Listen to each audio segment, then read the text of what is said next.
तो बहुत अच्छी हो गई होगी। लास्ट क्लास में भी पढ़ा हमने डॉक्टर। अच्छा, बात की करें और एक मैसेज रिसीव हुआ होगा आप लोगों को हैकेथॉन से रिलेटेड के कितने कितने बनाने, टाइमलाइन वगैरह क्या था उसके अंदर, और एग्जामिन से रिलेटेड भी अनाउंसमेंट हुई। तो देखिए, अब ये जो हैकेथॉन है ना, ये बहुत इंपॉर्टेंट क्राइटेरिया है कि आपके जो एग्जाम्स हैं उसके अंदर समझ लें कि आपके जो मार्क्स हैं काउंट होंगे हैकेथॉन के। सही है।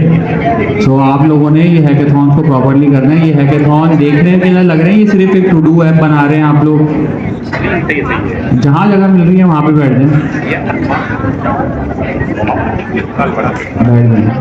तो वो देखने में एक टू डू ऐप लग रही है, लेकिन वो एज अ एक एप्लीकेशन यूज हो रही है। अगर आप लोगों ने स्टार्टिंग से देखा हो कंसोल बेस्ड ऐप, कंसोल के बाद एक मिसाल है, उन्होंने बोला भाई वेब बेस्ड ऐप बना दो, फिर जो है ना उसकी एपीआई बनाकर आप डेटाबेस कनेक्ट कर दें। मतलब उसका क्या होता है कि एक आपको दिखाने के लिए एक मॉडल है, मॉडल के अंदर क्या क्या चीज़ें हो रही है, फ्रंट एंड बनाना आ गया आपको, आप ये प्रोटेक्ट करना चाह रहे हो, उसके साथ साथ क्या करना चाह रहे हैं, वही आप CRUD एपीआई बना लेते हैं डेटाबेस को यूज़ करके सारी चीज़ें। ऑथेंटिकेशन आप लोगों ने पढ़ी हुई है, ऑथेंटिकेशन आपको आ गई है, ठीक है। अभी कंटेनराइजेशन भी पढ़ा दी, कंटेनराइजेशन आपको आ गई है। LLM वगैरह को यूज़ करना आपको आ गया है। और मेन चीज़ क्या थी, AI के एजेंट्स आप लोग अब इजीली बना सकते हैं, ठीक है। हम लोग लास्ट क्लास में कुबरनेटिस वगैरह पढ़ रहे थे। तो आप देख रहे हैं ना, पूरा का पूरा जो एक बीच के अंदर एक बिजनेस लॉजिक को हमने सेग्रीगेट करके हमने पूरी जो सॉफ्टवेयर डेवलपमेंट लाइफ साइकिल है ना, हमने उसका पूरा एक जो है ना फ्लेवर लिया है कि इन हैकेथॉन्स के थ्रू स्टार्ट से लेके एंड तक फेजेस बनाए गए।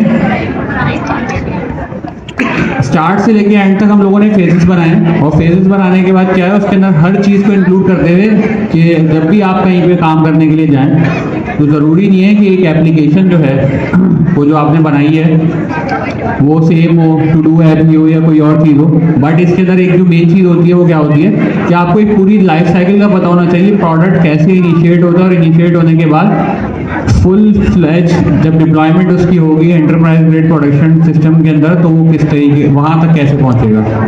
ऐसे ही होता है। यूजुअली क्या होता है कि लोग क्या करते हैं, HTML CSS जावास्क्रिप्ट पढ़ा के रिएक्ट पढ़ाया, फ्रंट एंड हो गया, बैक एंड का एक फ्रेमवर्क पढ़ाया और ख़त्म। अच्छा, वो पहले के हिसाब से सही था, क्यों? क्योंकि वहाँ पे ना पहले जॉब्स अब बहुत जो है ना कंसाइज रोल्स होते थे। कैसे कि एक फ्रंट एंड डेवलपर को हायर कर लिया, उससे फ्रंट एंड ही करा रहे हैं, बैक एंड डेवलपर हायर कर लिया, उससे बैक एंड ही करा रहे हैं। सो इस टाइप के रोल्स होते थे। बट अब जिस तरीके से मार्केट आगे की तरफ जा रही है ना, वहाँ पर इस टाइप के रोल्स नहीं हैं। वहाँ पर जो रोल्स हैं वहाँ पर फुल फ्लैज रोल्स हैं कि एक फंक्शनलिटी या एक एप्लीकेशन बता दी गई है एक डेवलपर को, और वो पूरा का पूरा डेवलपर उसी के ऊपर काम कर रहा है। ऐसे ही है ना कि वो सारा का सारा काम आपने करना, चाहे वो फ्रंट एंड है, बैक एंड है, जो भी चीज़ है। तो इसके अंदर ये चीज़ बहुत इंपॉर्टेंट होती है कि आपको हर चीज़ की नॉलेज हो। यहाँ तक क्लियर है। फिर हमने क्या किया कि हम लोगों ने डिप्लॉयमेंट भी देखी। हमने स्टार्टिंग में हम लोग क्या कर रहे थे कि हम लोगों ने नॉर्मल जो मैनेज्ड होस्टिंग्स होती हैं, मैनेज डिप्लॉयमेंट प्लेटफॉर्म जो होते हैं, जैसे कि वर्सल हमारा है, उसके नाम में कुछ करना नहीं पड़ता। हमने एक रिपोजिटरी को इंपोर्ट किया, रिपोजिटरी को इंपोर्ट करने के बाद वो ऑटोमेटिकली डिप्लॉय हो जाती है। बट प्रोडक्शन ग्रेड एप्लीकेशंस के अंदर इस तरीके से नहीं होता। वहाँ पर क्लाउड के लिए फिर हमने कुबरनेटिस के ऊपर थोड़ी सी रोशनी डाली थी लास्ट क्लास के अंदर। अच्छा, इसके अंदर ना हमारी एक मसला है, अभी एक दो चीज़ें हैं हमें जो कवर करनी है, जो कि हम सोच रहे हैं कि कुबरनेटिस से पहले कवर करा दें, यहाँ तक कुबरनेटिस को रोकें ताकि आर्किटेक्चर वगैरह बाकी लोग भी पढ़ लें जिन्होंने नहीं पढ़ा क्लास में की है। अच्छा, अब एक मेरा सवाल है कि 5 लोग एक एप्लीकेशन के ऊपर काम कर रहे हैं, ठीक है। अब आप एक एप्लीकेशन, बल्कि एक मिसाल है पहले से बनी हुई है, ठीक है। एक मिसाल है Daraz.pk के अंदर आप एक ऐसा डेवलपर हायर हुए हैं और आपने उनके किसी जो है फीचर को अपडेट किया है या उसके अंदर कोई और नई फंक्शनलिटी ऐड की है, तो इस चीज़ की क्या श्योरिटी है कि आपने जो फिक्स किया है या जो फीचर ऐड किया उसकी वजह से कोई और चीज़ नहीं बिगड़ी या कुछ और ख़राब नहीं हुआ? ये आप कैसे आइडेंटिफाई करोगे? भाई मैंने एक एप्लीकेशन आसान कर दिया, मैंने एक एप्लीकेशन बनाई, मैंने क्लाइंट को दे दी, क्लाइंट ने फिर कोई और डेवलपर को लिया, ए लेट से आपको हायर किया और आपसे एक काम करवाया, उसके अंदर एक फीचर ऐड करवाया। तो जब आपने वो फीचर ऐड किया तो इस चीज़ की क्या श्योरिटी है, क्या गारंटी है कि आपने जो काम किया वो फीचर तो आपने उसके अंदर डिप्लॉय कर दिया सक्सेसफुली, लेकिन जो पहले वाली फंक्शनलिटी थी वो खराब नहीं हुई। क्या करेंगे, पड़ेगी ना हमें। एक मिसाल ई कॉमर्स की एप्लीकेशन है, मैंने पेमेंट गेटवे की इंटीग्रेशन की, बट मुझे क्या करना पड़ेगा, पूरी एप्लीकेशन को, कार्ड फंक्शनलिटी और जितने भी प्रोडक्ट्स फैच हो रहे हैं, सारी चीज़ें दोबारा से टेस्ट करनी पड़ेंगी। मैनुअली मैं बैठा हुआ टेस्ट कर रहा हूँ, ऐसे ही होता है, ऐसे ही होगा। नहीं, वो तो कोड के कॉन्सेप्ट्स है ना, मैं तो एक बात कर रहा हूँ कि मैंने तो चेंज कर दिया ना, किसी की लॉजिक छेड़ दी मैंने। नहीं, वो एक अलग चीज़ है ना, वो कोड मैनेजमेंट है, वो कोड वर्जनिंग है। मेरा जो सवाल है, देखें, आपने कैलकुलेटर बनाया था, उसके अंदर जब आपने उसके अंदर ऐड का एक मेथड लिख दिया, ठीक है, और मैंने वहाँ पर जाकर एक सेपरेट का मेथड लिखा, लेकिन मैंने गलती से वो जो ऐड का मेथड था ना, 1+1 अगर उसको देते थे तो वो 2 बताता था, मैंने वो प्लस की जगह ना नाम उसका ऐड ही है वो डिवाइड कर दिया मैंने। अब ये कोई कैसे आइडेंटिफाई करेगा, मुझसे गलती से हो गया, अब मुझे पता भी नहीं लगा, तो मैं कैसे करूँगा, कैसे? नहीं, वो तो निकल गया ना, वो तो वर्जन कंट्रोलिंग तो जब आएगी जब मैं कोड कमिट करने जाऊंगा, जब फाइनलाइज हो जाएगा कोड। यूजुअली हम लोग क्या करते हैं, हम लोग जो भी एप्लीकेशन के ऊपर काम कर रहे होते हैं, हम उसकी नॉर्मल जो क्या नाम है कन्वेंशनल प्रैक्टिसेस हैं, उसके अंदर यही होता है कि आप पहले काम करते हैं, काम करने के बाद उसको मैनुअली टेस्ट करते हैं कि भाई यहाँ से ये अच्छा, ये भी चल रहा है, ये भी चल रहा है, ये भी चल रहा है, चेकलिस्ट होती है, आपको चेकलिस्ट को पूरा करते हो आप, और फिर वो काम आपका खत्म हो जाता है। बट ये एक बहुत लेंथी प्रोसेस है, अगर हम एक छोटी एप्लीकेशन के ऊपर इम्प्लीमेंट करने की कोशिश करें तो हो भी जाएगा। एक मिसाल है, कोई छोटा सा एक ई-कॉमर्स का स्टोर है, बट अगर हम किसी एंटरप्राइज ग्रेड एप्लीकेशन की बात कर रहे हैं ना, तो वहाँ पर फिर ये चीज़ चलेगी नहीं। एक मिसाल है, वहाँ पर 50 बंदे काम कर रहे हैं और 50 बंदे एक कोड लिख रहे हैं, तो फिर वहाँ पर हम इस तरीके से नहीं कर सकते, हमें वहाँ पे क्या करना पड़ेगा, हर चीज़ के टेस्ट केसेस लिखने पड़ेंगे, ठीक है। तो टेस्ट केसेस क्या होते हैं कि आप जो भी फंक्शनलिटी लिखते हैं उससे रिलेटेड एक टेस्ट लिखते हैं, जो क्या करता है, आपके जो ये मैनुअल टेस्टिंग है ना, इसको ऑटोमेट कर देता है। आप कोई भी काम करते हैं, आपने अपना फीचर ऐड किया और सारे के सारे टेस्ट केसेस दोबारा से चला दिए, वो भी हम करके भी देखेंगे। तो टेस्ट केसेस चलाने से फ़ायदा क्या होगा,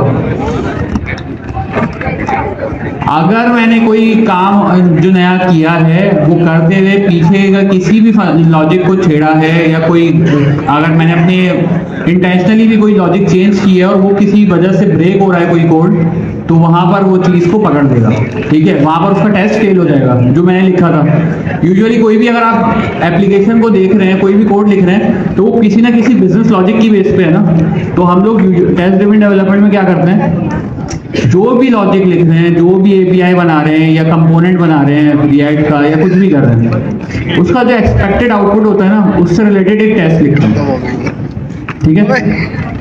एक मिसाल है, मैं टेस्ट लिखूंगा तो क्या करूंगा, मैंने एक बैकएंड की एपीआई बनाई है लॉगिन की, तो उसके अंदर लॉगिन की एपीआई के टेस्ट में क्या होना चाहिए, वो एक एपीआई में कॉल कर लूँ लॉगिन की, एक अगर हम हायर लेवल के ऊपर देखें, वो एपीआई कॉल होगी उस टेस्ट के अंदर, उसके अंदर ईमेल पासवर्ड जाएगा, उसका रिस्पांस आ जाएगा, ऐसे ही है। लॉगिन एपीआई की टेस्टिंग अगर मैं करना चाहता हूँ, लॉगिन पेज की टेस्टिंग मैं करना चाहता हूँ, तो अगर लॉजिक की बेस पे देखें तो यही होगा। अगर हम इसको कोड के अंदर लिख देते हैं तो ये हमारा काम हो जाएगा, हमें ये बार बार टेस्टिंग नहीं करनी पड़ेगी, ठीक है। आपने क्या करना है, बस जाकर एक कमांड रन करनी है भाई कि ये सारे टेस्ट केसेस चला दो, वो सारे के सारे टेस्ट केसेस को रन करेगा। टेस्ट केसेस जैसे ही रन होंगे उनका आउटपुट आपके सामने नजर आ जाएगा। अगर कोई फेल होगा और किस वजह से फेल हो रहा है वो भी आपके सामने नजर आ जाएगा।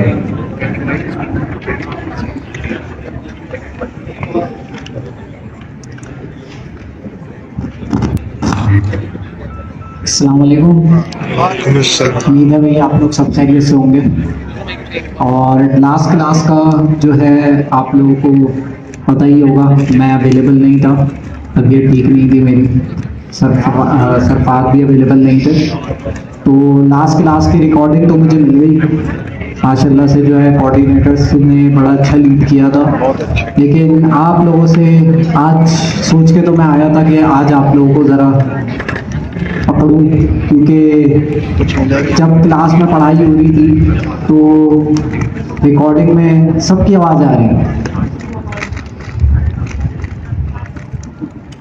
जबकि कोऑर्डिनेटर्स जो है इतनी मेहनत से आपके लिए कंटेंट बना के लाए थे। इवन अभी भी मैं आया था तो पीछे से मैं आ रहा हूँ तो बातों की लगातार आवाज़ें आ रही हैं।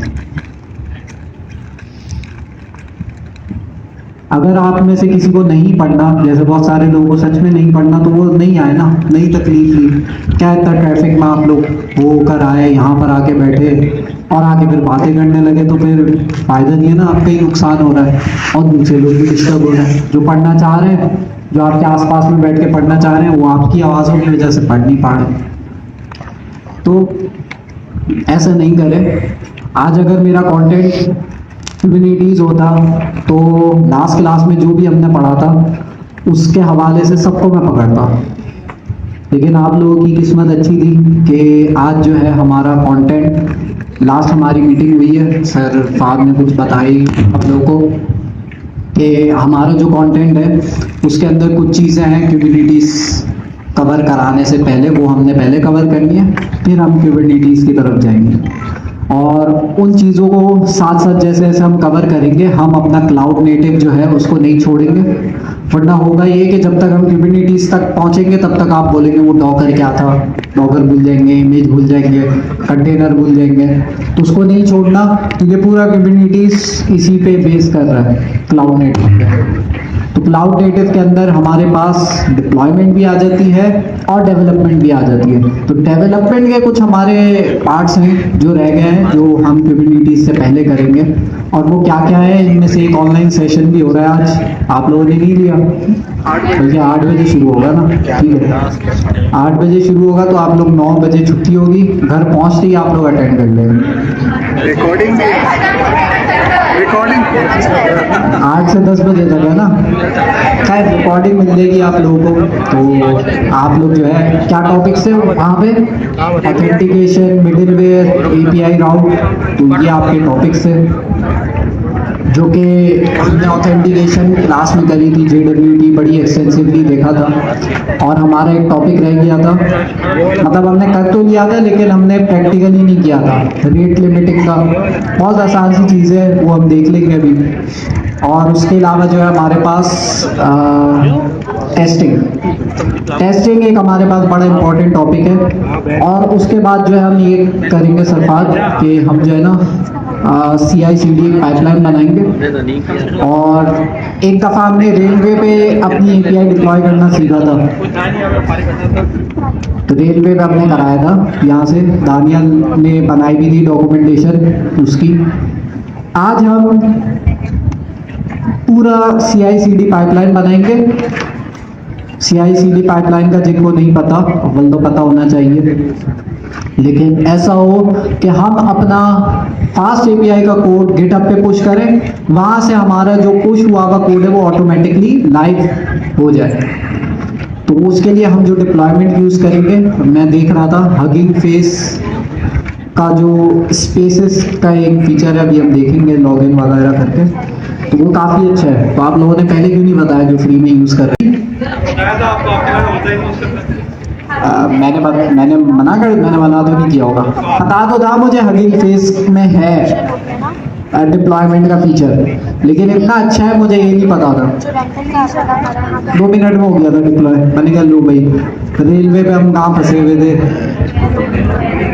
तो अब पता नहीं उसकी क्या लिमिट्स है, लेकिन मुझे तो कोई लिमिट ऐसा नज़र नहीं आई, ईजिली डिप्लॉयमेंट हो गई थी। किसी ने यूज़ किया है? ये दानियल, आप रेलवे मुझे बता रहे हो, ये हगिंग फेस का नहीं बता रहे। खैर, तो उससे आपके बहुत आसान होगा, हम देख लेंगे। लेकिन एक हमारा एक और पार्ट है CI/CD वाला, तो हम रखेंगे। इसके अंदर हमारा जो कंटेनराइजेशन फौरन हाथ से कंटेनराइजेशन, वो जो डॉकर वाला पार्ट है वो वहीं का वहीं रहेगा। हम इमेज बनाएंगे, उस इमेज को डिप्लॉय करेंगे और जो हमारा कंटेनर है वो फिर हमारे पास लाइव चलेगा। लाइव चलने से मुराद वो कंटेनर डिप्लॉय हुआ होगा। मैं किसी के साथ भी शेयर कर सकता हूँ, हर कोई मेरी API यूज कर सकेगा। लेकिन होगा ये कि हमारा बैकएंड जो है वो कंटेनराइज होकर डिप्लॉय होगा। आगे हम जो है इसी तरह के बैकएंड जो हमारे बनेंगे उसमें हम यही करेंगे कि लाजमी कंटेनराइजेशन करते रहेंगे ताकि हमारा क्लाउड नेटिव में हाथ अच्छी तरह बैठ जाए कि क्यूबरनेटिस में हमें मुश्किल ना हो। ठीक हो गया। तो अभी हम ये करेंगे कि सफात टेस्टिंग वगैरह से फिर जो है जब आपका हो जाएगा तो आप उस रिपोजिटरी को गिटहब पे पुश करेंगे, फिर मैं पुल करके फिर हम आगे उसी पे CI/CD और डिप्लॉयमेंट करेंगे।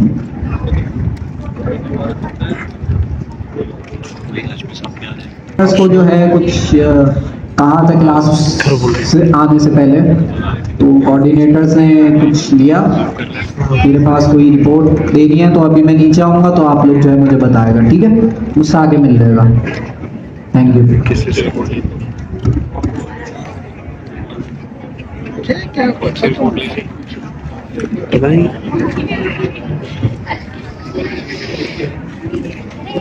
API का कोई प्रोजेक्ट बनाया हुआ है। फास्ट API का तो आप लोगों को पता ही होगा ना, हमने पढ़ा भी था। ठीक है, फास्ट API के अंदर हम क्या कर रहे हैं, मैंने एक प्रोजेक्ट बनाया है, उसके अंदर कुछ APIs हैं, समझ लें कि बस सिंपल सी APIs हैं। क्या है कि स्टूडेंट्स का डेटाबेस यहाँ पे बना लिया। अच्छा, और क्या है, ये एक तो आपका हो गया नॉर्मल राउट जो होता है, स्लैश रूट राउट। उसके बाद एक हेल्थ चेक का राउट है इसके अंदर। एक वो जो DB के जितने भी स्टूडेंट्स ऐड होंगे उनको आप ऐड कर सकते हो इस राउट से। और बाकी और भी APIs हैं। मतलब लॉजिक से आप लोगों को टेंशन नहीं है, मैं सिर्फ दिखाना चाह रहा हूँ कि इसके अंदर है क्या। अगर आपको API के अंदर क्या लिखा हुआ है उससे आपको कोई सरोकार नहीं है, आपको मैं सिर्फ बताना चाह रहा हूँ कि भाई इसके अंदर है क्या। क्लियर है यहाँ तक? ठीक है। अच्छा भाई, चलाकर देख लें इसको, चलना भी तो चाहिए। चल रहा होगा मेरे ख्याल से, हाँ चल रहा है। ठीक है, अब देखते हैं हम यहाँ पे आगे कि भाई ये प्रॉपरली है भी नहीं। लोकल होस्ट 8000/docs, ये मेरा API का सर्वर भी चल रहा है। क्लियर है यहाँ तक? अच्छा, अब हमने इतना देख लिया है ना। मैंने ये जो हमारा जितना भी टेस्टिंग वाला और जो दूसरा हमारा है ये रेट लिमिटिंग वाला, इसके लिए एक ट्यूटोरियल बनाया हुआ है, ये मैं आप लोगों के साथ शेयर कर दूंगा। इसके अंदर पूरा का पूरा जितना भी पूरा स्टेप बाय स्टेप प्रोसेस है ना, कि भाई ये अगर एक मिसाल है आपको ये फास्ट API का प्रोजेक्ट भी बनाना नहीं आता तो वो भी इसके अंदर मैंने डाल दिया कि भाई क्या API के लिए आप किस टाइप के टेस्ट लिख सकते हो। ठीक है, टेस्टिंग के लिए ना कुछ भी कर सकते हैं आप अपनी कोई स्क्रिप्ट बना लें पाइथन की, उससे टेस्टिंग कर सकते हैं कि भाई एक लॉगिन की API कॉल करो इस तरीके से, तो कोड ही है सिंपल सा। बट उसको एफिशिएंटली करने के लिए ना कि उसका एक अच्छा सा आपके पास आउटपुट आ जाए, और आउटपुट आने के बाद वो आपको ये भी बता दे कहाँ पर इसका एरर आया है। ठीक है, तो उसके अंदर क्या होता है हमारे पास कि हम लोग यूज़ करते हैं पाईटेस्ट। पाईटेस्ट एक पाइथन का ही फ्रेमवर्क है, और पाइथन का फ्रेमवर्क होने की वजह से हमें क्या फ़ायदा मिलता है कि बिल्कुल ईजी टू यूज़ है। जिस तरीके से पाइथन के अंदर आप टेस्ट केस, लैंग्वेज भी पाइथन यूज़ हो रही है, मतलब एक सिंपल पाइथन का जो अभी मैं दिखाऊंगा ना, आप लोगों को लगेगा कि यार एकदम सिंपल पाइथन ही जो लिख रहे हैं। ठीक है, बट पाईटेस्ट वो मॉड्यूल है जो कि इसको पूरा सारे के सारे टेस्ट को एग्जीक्यूट करेगा। एग्जीक्यूट करने के बाद आपको आउटपुट भी बताएगा कि भाई आपके जो टेस्ट का आउटपुट है वो ये है। क्लियर हो गया? अच्छा जी, यहाँ पर जो हमने ये एक प्रोजेक्ट बनाया हुआ है ना, इस प्रोजेक्ट में ना सिंपल सा मैंने एक काम किया है। एक काम वो मैंने क्या किया है कि यहाँ पर अंडरस्कोर init .py की एक खाली फाइल बनाई है। ठीक है, ये क्यों बनाते हैं किसी को पता है? ये वैसे मुझे याद है कि जो ना ये सर अमीन ने पढ़ाई थी स्टार्ट। यस, जब हम इसको init .py बना देते हैं ना, ये वाली फाइल कहीं पे भी किसी भी डायरेक्टरी के अंदर ऐड कर देंगे तो पाइथन उसको नॉर्मल स्क्रिप्ट के बजाय एज अ पैकेज या एज अ मॉड्यूल ट्रीट करता है।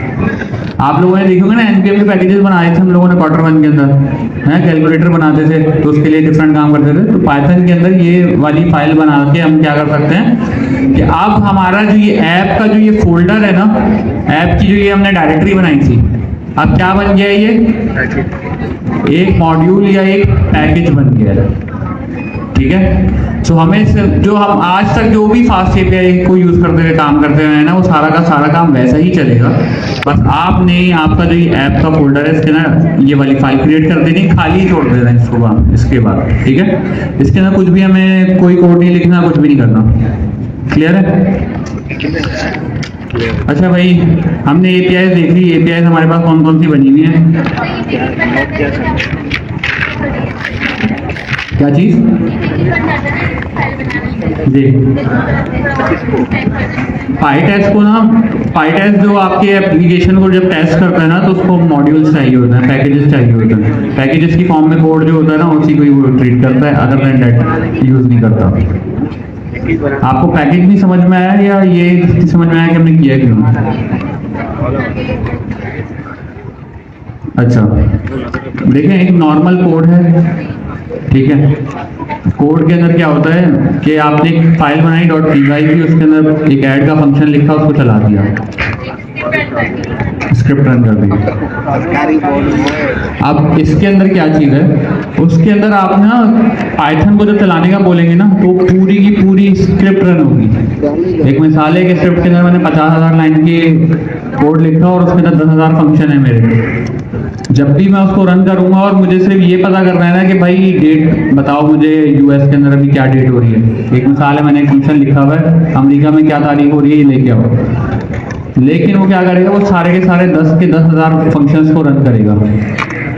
ठीक है, बट हमें ये चीज़ नहीं करनी होती। हमें क्या चाहिए कि भाई हमें जो चीज़ रन करनी है ना, हम वही चीज़ रन कर पाएँ। तो उसके लिए हम क्या करते हैं, अपने कोड को ना मॉड्यूलर कर देते हैं।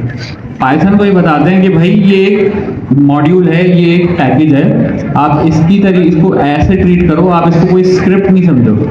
ठीक है, अब जब मैं इसके अंदर कोड लिखूंगा ना, जैसे अभी ये ऐप डायरेक्टरी का तो हो गया। ठीक है, जब मैं पाईटेस्ट से उसको रन करूंगा ना, फिर मैं आपको बताऊंगा कि क्या बात कर रहा हूँ मैं, कि इसके अंदर जब ये 10,000 फंक्शन अगर मैं लिख दूँ और उसके अंदर से मुझे कोई स्पेसिफिक फंक्शन रन करना है तो मैं इस फाइल को ट्रिगर करते हुए सिर्फ एक ही फंक्शन को ट्रिगर कर लूंगा और मुझे सारे के सारे फंक्शन रन करने की जरूरत नहीं है। ठीक है, और इट इज़ हाईली पॉसिबल कि आप किसी अगर मिड साइज एप्लीकेशन के ऊपर भी काम कर रहे हैं ना तो उसके अंदर हज़ारों टेस्ट केसेस होंगे और खुदा ना खासा आपने अपने लैपटॉप के ऊपर सारे टेस्ट केसेस चला दिए तो आप उसको दोबारा यूज़ नहीं कर पाएंगे जब तक वो क्रैश नहीं हो जाता। जी एक फाइल में अगर आपको फंक्शन निकालना है तो वो यूज़ करना है तो आपने कितनी फाइल बनाई? फाइल, हाँ ऐसे ही।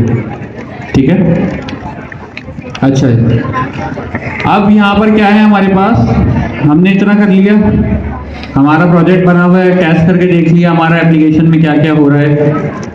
अब हमें क्या करना है आगे, हमें सिंपल से एक काम करना है। हम यहाँ पे अपने टर्मिनल के अंदर आएंगे और पाईटेस्ट है तो उसको ऐड भी करना पड़ेगा, इंस्टॉल करना पड़ेगा। तो उसके लिए हमारे पास कमांड क्या होती है, uv add पाईटेस्ट। ठीक है, जैसे ही मैं ये चीज़ करूंगा ये पाईटेस्ट को ऐड कर देगा। डिपेंडेंसी है तो डिपेंडेंसी मेरे पास यहाँ पर ऐड हो गया पाईटेस्ट। अब आगे चलते हैं भाई, अब आगे क्या करवा रहा है ये। अच्छा, सबसे पहले हम लोग ये चीज़ समझते हैं कि टेस्ट जो है ना, हम ये तो पता लग जाएगा भाई फ्रेमवर्क है, ये पाईटेस्ट के फ्रेमवर्क से लिख लूंगा मैं या क्या करूँगा। ठीक है, अब हमें सबसे पहले ये चीज़ समझनी है कि टेस्ट लिखते हैं कि थॉट प्रोसेस क्या होती है। जब भी आप कोई टेस्ट लिखते हैं उसका थॉट प्रोसेस क्या है कि आप जब एक मिसाल है लॉगिन की एपीआई की हम जैसे बात कर रहे थे, तो लॉगिन की एपीआई के अंदर हम क्या ऐसा करेंगे कि जो है ना वो हमारा टेस्ट बिल्ड भी हो जाए और बिल्ड होने के बाद उसको हम जो है मल्टीपल टाइम्स रन कर सकें। लॉगिन की एपीआई है, एपीआई को हमने कॉल किया, डेटा आया वहाँ से। ठीक है, जब वहाँ से हमारे पास डेटा आया, हमने चेक किया हाँ भाई जो डेटा हमने भेजा था टेस्ट के अंदर जो वहाँ से आया क्या वो सेम है। अगर वो सही सेम था तो हमने उसको ऑथेंटिकेट कर दिया।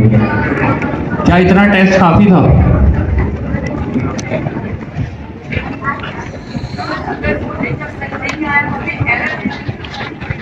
हमें एरर की स्टेट्स के भी टेस्ट केसेस लिखने पड़ेंगे। जैसे कि अगर किसी ने एपीआई के अंदर पेलोड सही नहीं भेजा, एपीआई है आपकी, उसका जो स्ट्रक्चर है पेलोड का वो उस स्ट्रक्चर में नहीं भेजा और वो एपीआई एक्सेप्ट कर रही है, तो ये गलत चीज है ना। तो हमें इस चीज के भी टेस्ट केसेस लिखने हैं कि भाई हमारे पास सारी चीजें सही चले। यूजुअली टेस्ट ड्रिवन डेवलपमेंट के अंदर ये चीज रिकमेंडेड होती है कि आप सबसे पहले अपना काम करने से पहले टेस्ट केसेस लिखते हैं, फिर काम स्टार्ट करते हैं और उनको टेस्ट को दोबारा एडिट करके और अपने काम को कंप्लीट करते हैं। ठीक है, तो ये पूरा एक थॉट प्रोसेस है कि आप इस तरीके से जो है ना अपने टेस्ट केसेस को बिल्ड कर रहे हो। तो अच्छा, हम पाइटेस्ट के थ्रू हम लोग क्या करेंगे कि हम लोग कोशिश करेंगे कि हमारे पास हम इस तरीके से टेस्ट केसेस को बिल्ड करें कि भाई हम एक डेटा भेजें एक एपीआई के लिए और वहाँ से जो डेटा आए उसको मैच कराकर देख लें कि हाँ भाई डेटा सही आया है हमारे पास। अगर डेटा सही आया है तो सही है, एपीआई प्रॉपरली वर्क कर रही है। क्लियर है? Yes sir. ये पीछे वाली साइड से फीमेल्स की बहुत आवाज आ रही है। इसके अंदर हमारे पास क्या है, ये पूरा सारी चीजें मैंने इसके अंदर डॉक्यूमेंट की हुई है। पाइथन के अंदर एक असर्ट का कीवर्ड होता है, क्या करता है ये? चेक करते हैं कि वो सही है, ट्रू है। क्या करता है? ट्रू फॉल्स करता है सर। स्क्रीन पे खुला हुआ है फिर भी कोई नहीं बता रहा। ट्रू फॉल्स करता है, ट्रू फॉल्स। ट्रू है या फॉल्स है ये चेक करके आपको बताता है, और ट्रू होगा तो बता देगा कि भाई ये ट्रू है। अच्छा भाई, हम लोगों ने क्या किया था, हमने एक चीज देखी थी कि भाई सबसे पहले हमें ये चीज देखनी है कि हम लोग एक नॉर्मल टेस्ट लिखते हैं। नॉर्मल टेस्ट लिखने के बाद इस चीज को देखते हैं कि क्या हमारे पास जो हमने टेस्ट लिखे हैं वो प्रॉपरली चल रहे हैं, फिर हम अपनी एपीआई के लिए टेस्ट लिखेंगे। ठीक है, टेस्ट चलता कैसे है, मतलब मैं ये पूरी एकदम उसकी साइकिल दिखाना चाह रहा हूँ आपको कि भाई ये टेस्ट रन होगा जब किस तरीके से होगा, फेल किस तरीके से होगा। ठीक है, तो यूजुअली उसका क्या तरीका होता है, हमारे पास हमारा जो ये रूट फोल्डर है प्रोजेक्ट का, इसके अंदर जो हमारा ये ऐप का फोल्डर है, ऐप अलग होती है हमारे पास और उसके रूट पे हमारे पास क्या चीज होती है, हम यहाँ पर क्या करते हैं, उसी के ही साथ हम एक टेस्ट का फोल्डर बनाते हैं और उसी के अंदर हमारे सारे के सारे टेस्ट केसेस होंगे। अभी टेस्ट के फोल्डर के अंदर भी हम सिंपल सा यही वाला काम कर देते हैं कि भाई ___ init $_.py हमने ये भी फाइल यहाँ पर बना दी और इसको भी हमने खाली छोड़ दिया कि भाई इसकी भी हमें जरूरत नहीं है। इसको अब क्लियर नजर आ रहा है स्क्रीन? ठीक है, अब हमने ये कर दिया। अब हम यहाँ पर ना, अब यहाँ से ना अपने हम जो है ना टेस्ट केसेस के लिए जो है ना चीजें लिखनी शुरू करते हैं कि भाई क्या करना है। सबसे पहले मैं एक फाइल बनाता हूँ यहाँ पे test_basics.py और हम देखते हैं कि भाई अपने ट्यूटोरियल के अंदर कि भाई हमारे पास टेस्ट किस तरीके से लिखे हुए हैं। यहाँ पे क्या लिखा हुआ है यहाँ पे, बेसिक एडिशन क्या है, डेफ एडिशन। इसके अंदर ये एक फाइल डॉक दिया है उसने और यहाँ पर ये क्या है, एक ये लिखा भाई। इसके अंदर कोई ऐसी स्पेसिफिक चीज हमने बताई है टेस्टिंग के अंदर कि भाई कोई हमने कोई स्पेसिफिक चीज यूज कर ली हो पाई टेस्ट के मॉड्यूल से निकाल के और यहाँ पर कुछ कर दिया। सिंपल पाइथन का कोड है। Yes sir. ठीक है, इस वाले टेस्ट के अंदर में यही हो रहा है। क्या किया हमने, name equals to pytest लिख दिया और हमने क्या किया, नेम डॉट अपर, अपर का मेथड हम सबको पता है क्या करता है, और इक्वल्स टू पाई टेस्ट। और ये भी मतलब दोनों के दोनों जो हमारे पास फंक्शंस हैं वो क्या हैं, वो नॉर्मल पाइथन के फंक्शंस हैं।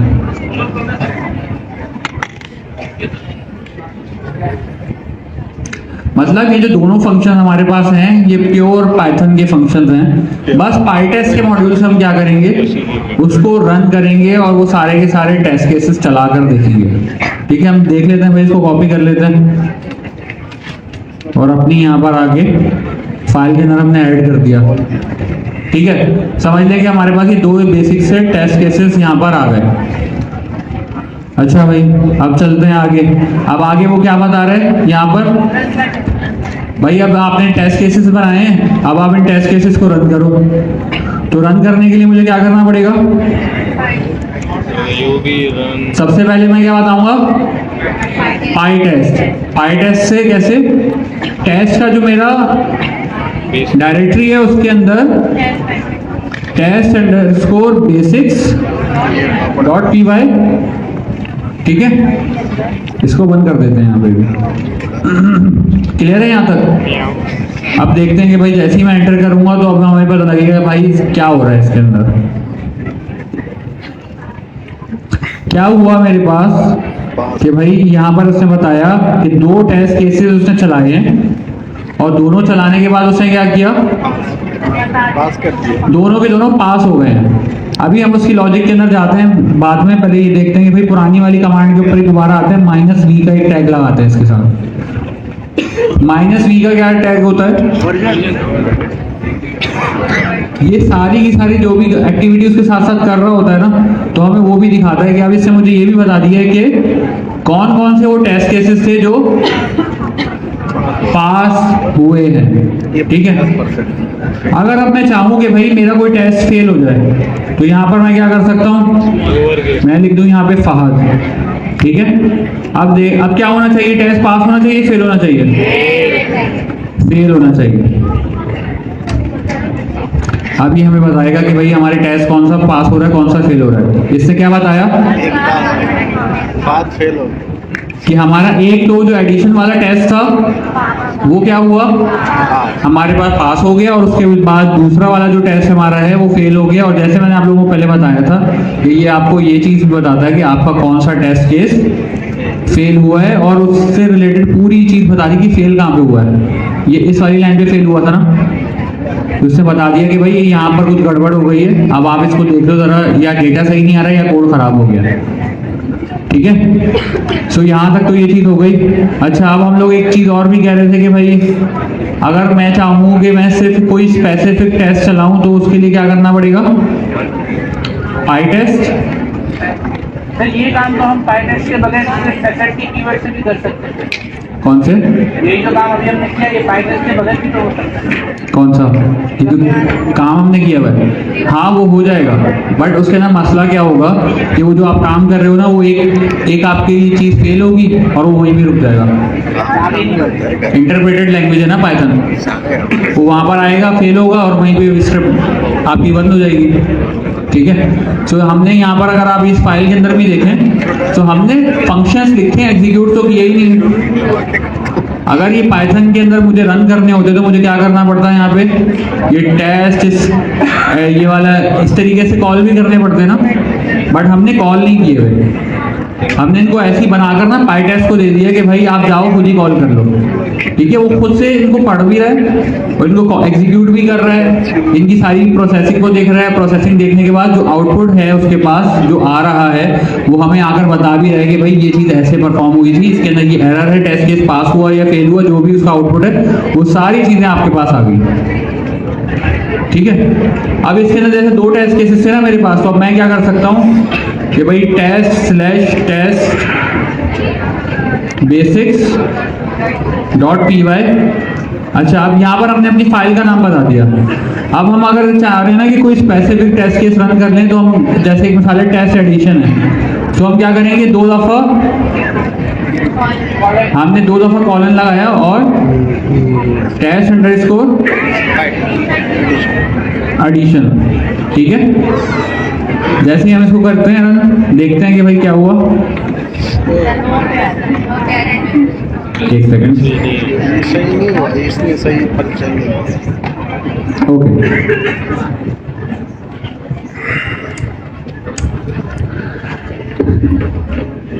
क्या हुआ हमारा? जो हमारा एक जो टेस्ट था वो हमारा रन हो गया, और वो जो दूसरा टेस्ट था हमारा जो फेल हुआ था, भले से जो भी हुआ उसके साथ, हाँ वो रन ही नहीं हुआ हमारा, सिर्फ जो स्पेसिफिक टेस्ट केस हमें रन करना था वही रन हुआ। इसके अंदर क्या होता है कि जब आपके पास बहुत सारे टेस्ट केसेस लिखे होते हैं, इनमें सारे आप टेस्ट केसेस लिख रहे हो, तो अब बार बार सारे रन होंगे, उससे बेहतर ये है कि आप जो लिख रहे हो जिसको प्रॉपरली उसी को ही चला चला के टेस्ट करते रहो, ताकि आपका टाइम सेव हो।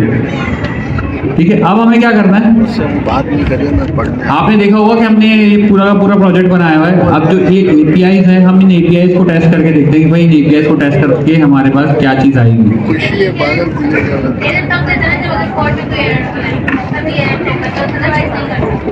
कोड में एरर नहीं होगा, लॉजिक के अंदर एरर होगा तो ये आपको थ्रो करेगा। कोड टेस्ट नहीं कर रहे हैं हम इससे, लॉजिक टेस्ट कर रहे हैं, ये बहुत इंपॉर्टेंट पॉइंट है। तो सिंटेक्स गलत है तो आपका कोड चलेगा ही नहीं, पहले जो आपकी APIs वगैरह हैं वो तो चलेंगी ही नहीं डेवलपमेंट के वक्त ही। अपनी कार का केस में 10 भी हो सकती है, यानी 10 सबके अलग-अलग टेस्ट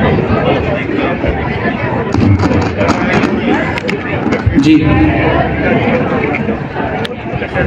सीखना तो मुझे होता था यार, ये एक तो हमारे पास सीख के पहले हम अब एप्लीकेशन का कोड लिखें, फिर हमारे पास एक और चीज़ है कि उन एप्लीकेशन को सही चल रही है नहीं चल रही उसके टेस्ट का कोड लिखें, मतलब एक एक्स्ट्रा बर्डन आ जाता है, एक्स्ट्रा चीज़ लिखनी पड़ती है कि टेस्टिंग करें।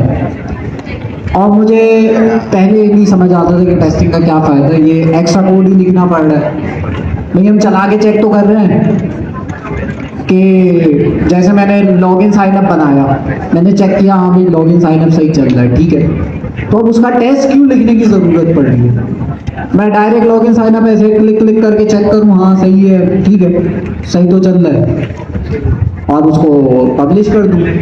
बाद में अगर ये टेस्ट की क्या ज़रूरत पड़ती है? बाद में अगर कोई फंक्शन क्रिएट करते हैं उसमें तो खराब ऐसा ही है कि आपने अभी आप लोग हैकाथॉन वगैरह बना रहे हैं, आपने नोट किया होगा कि आप कोई चीज़ बना रहे होते हैं, जैसे फॉर एग्जांपल आपने लॉगिन साइनअप बनाया, आपने टू डू का ऐड टू डू और डिलीट टू डू का एक फीचर ऐड कर दिया। बाज़ दफ़ा होता ये है कि आप काम कर रहे हैं ऐड टू डू पे, और ऐड टू डू में कोई ऐसा रीयूजेबल फंक्शन यूज़ हो रहा है कि उसमें आपने चेंजेस करी, उस चेंजेस की वजह से आपका लॉगिन साइनअप खराब हो गया, लेकिन आपको तो नहीं पता चला, आप तो टू डू पे फोकस कर रहे थे ना, आप ऐड करके देखेंगे टू डू ऐड हो रहा होगा, डिलीट करके देखेंगे डिलीट हो रहा होगा, लेकिन आपका लॉगिन साइनअप उस चक्कर में खराब हो गया होगा, लेकिन आपने उसको लाइव करने से पहले चेक नहीं करेंगे।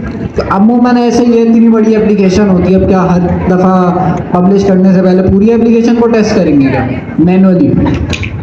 तो ऐसा पॉसिबल नहीं हो पाता। तो हमारे पास टेस्ट केसेस आए जिसके अंदर हम कोई भी चीज़ सही चल रही हो उसका टेस्ट लिख देते हैं। उससे फ़ायदा ये होता है कि कल को कोई भी हम उस चीज़ में चेंजेस करते हैं, या पूरी एप्लीकेशन में कहीं पर भी मैं चेंजेस करता हूँ, तो मेरे पास कुछ बने बनाए टेस्ट हैं, जैसे सरफाद ने अभी 2 टेस्ट लिखे हैं, कभी भी मैं एप्लीकेशन में कुछ भी चेंज करूँगा सारे टेस्ट फिर से चलेंगे, चेक करेंगे कि भाई लॉगिन साइनअप वाला लॉगिन पे अगर क्लिक कर रहे हैं तो लॉगिन सही चल रहा है, ईमेल पासवर्ड सही दे रहे हैं तो सही चल रहा है, गलत दे रहे हैं तब भी उसमें एरर आना चाहिए, उसका टेस्ट होगा फिर अलग। तो इस तरह के बहुत सारे टेस्ट हमारे पास लिखे होते हैं, जिसको हर चेंजेस जब मैं कोई भी चीज़ पुश करता हूँ तो लाइव होने से पहले वो चीज़, फॉर एग्जाम्पल मैंने वेबसाइट बनाई है, वेबसाइट में मैंने एक नई चीज़ ऐड करी है, एक नया फीचर ऐड किया है, उसको मैंने लाइव करना है। लाइव मतलब कि मेरे कस्टमर जो है मेरी उस वेबसाइट को यूज़ कर रहे हैं, तो मैंने उनके लिए लाइव करना है। मैं ये चीज़ मेक श्योर करूँगा कि लाइव होने से पहले सारी चीज़ें वर्किंग में हो। उसके लिए मैं एक बंदा रख सकता हूँ जो चेक करे मैनुअली सारी चीज़ें, लेकिन मैनुअली तो पॉसिबल नहीं है इतनी बड़ी बड़ी वेबसाइट्स को चेक करना। तो इसलिए हमारे पास ऑटोमेटेड टेस्ट होते हैं, जो हमारी चाहे वेबसाइट हो, चाहे फास्ट API का बैकएंड हो, चाहे कोई भी चीज़ हो, सबके अलग अलग आपके पास टेस्ट होते हैं। आप लोगों की किस्मत इतनी अच्छी है कि टेस्ट आपको लिखने की ज़रूरत नहीं पड़ती। AI साहब बोलते हैं भाई इसके टेस्ट लिख दो, तो आपके भी आप पे टेस्ट, पहले सोचना पड़ता था कि भाई टेस्ट क्या लिखें, और जितने ज़्यादा टेस्ट होते थे उतना ज़्यादा अच्छा होता था। तो आप कह रही हैं 1000 फंक्शन है तो 1000 टेस्ट होंगे, 1000 से ज़्यादा होंगे टेस्ट। लेकिन अब ये अच्छी बात है कि आपको नहीं लिखने पड़ेंगे। सर बात तो वही आ गई ना, लिस्टों में टेस्ट की भी देखनी पड़ेगी, चेक तो लिस्ट इसकी भी करनी होगी। क्या करनी होगी? टेस्ट में जो इशू आया एरर आया वो भी तो हमें ढूंढना ही होगा ना। तो वो हमें बता देगा ना कौन सा टेस्ट फेल हुआ है। अच्छा देखिए, आप थोड़ा सा कंफ्यूज हैं। एक चीज़ क्या है कि टेस्ट के अंदर एरर नहीं है, वो एरर आपकी लॉजिक के अंदर आ गया।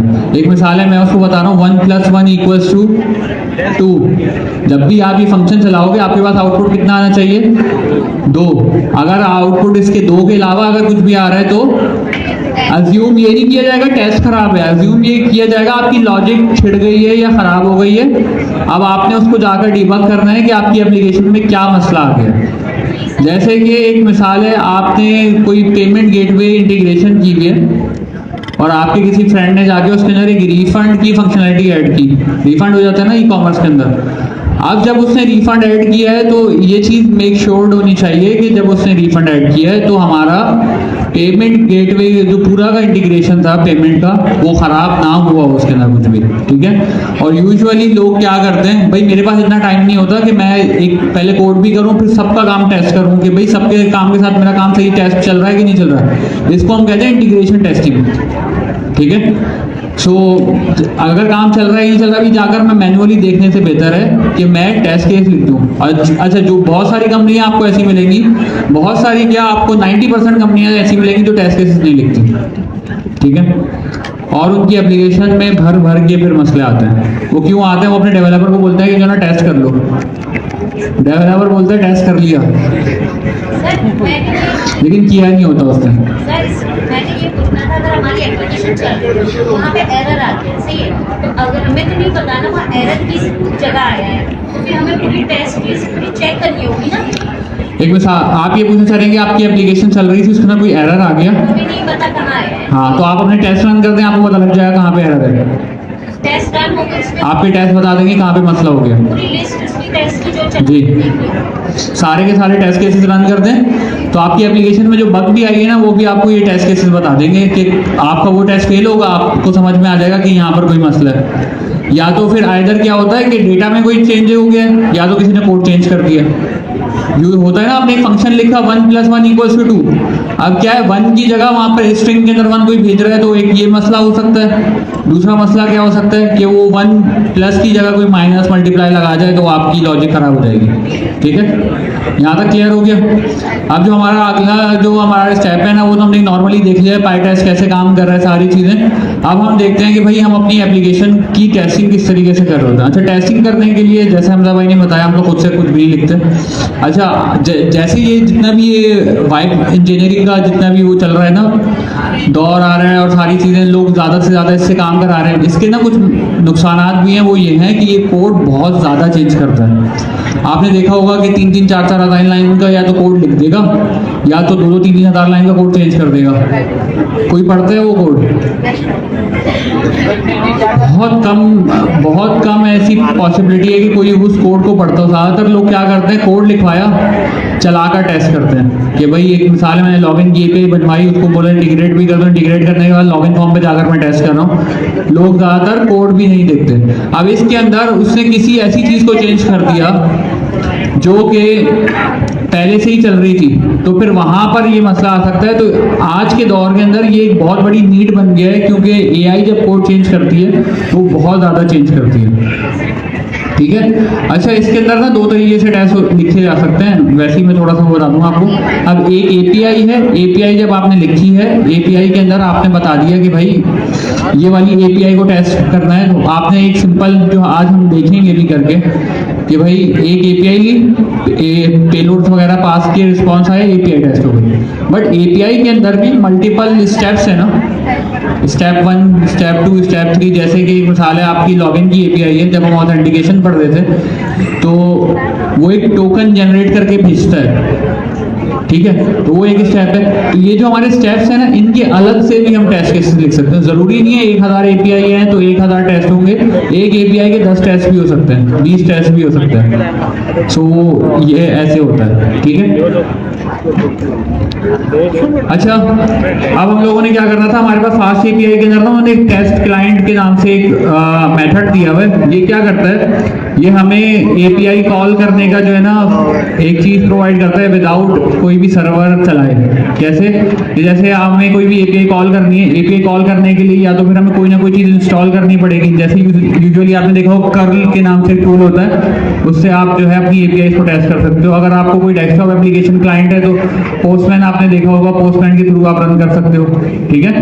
तो ये वाली सारी चीजें हैं। बट हमारे पास क्या चीज है कि फास्ट एपीआई ने हमें एक मेथड दे दिया, इस मेथड के थ्रू हम क्या कर रहे हैं, अपनी एपीआई को कॉल करेंगे और ये उसको डायरेक्टली कॉल कर देगा विदाउट इंस्टॉलिंग एनीथिंग एल्स।